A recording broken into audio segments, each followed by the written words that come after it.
Hello, ഇന്നങ്ങനെ പ്രത്യേകത ഒന്നുമില്ലാത്ത നോർമൽ ഡേ ആണ്. നമുക്കിന്ന് ഓഫീസിൽ പോകാം. അവിടെ ചെന്നപ്പോൾ തന്നെ അശ്വിൻ സാർ കയ്യും കൂപ്പി നിൽക്കുന്നുണ്ടായിരുന്നു. അവൾ വീഡിയോ ആയിട്ട് വരുന്നുണ്ടെന്നാണ് അതിൻ്റെ അർത്ഥം തന്നെ. പിന്നെ നമ്മുടെ അക്കൗണ്ടിൽ നിന്ന് ദൈവവും നന്നായിട്ട് കൈവീശി കാണിക്കുന്നുണ്ടായിരുന്നു.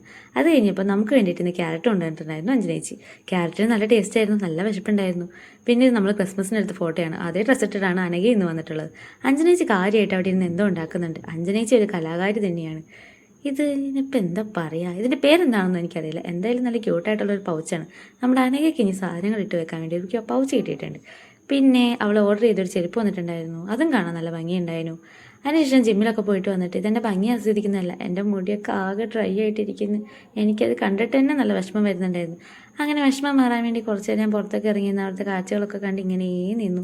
അത് കഴിഞ്ഞിട്ട് നേരെ കുളിക്കാൻ വേണ്ടി പോയി. കുളിയൊക്കെ കഴിഞ്ഞ് വന്നിരുന്നിട്ട് നമ്മൾ ടെമ്പിൾ റൺ കളിക്കാൻ വേണ്ടിയിരുന്നു. ഫോണിൽ ഗെയിം കളിച്ചിട്ട് ലാപ്പിൽ കളിച്ചിട്ട് തോറ്റു പോകുന്നുണ്ടായിരുന്നു. പിന്നെ ഇന്ന് പേരയ്ക്കാണ് നമ്മുടെ ഭക്ഷണം. അങ്ങനെ പേരയ്ക്ക കഴിക്കാൻ വേണ്ടി ഇങ്ങനെ ഇരുന്ന് അശ്വിൻ സാറ് വിളിച്ചിട്ട് ഒരു വർക്കിൻ്റെ കാര്യം പറഞ്ഞു. പിന്നെ അതിൻ്റെ പുറകെ പോയി. അപ്പോൾ ഇത്രയുള്ളൂ. Okay, by.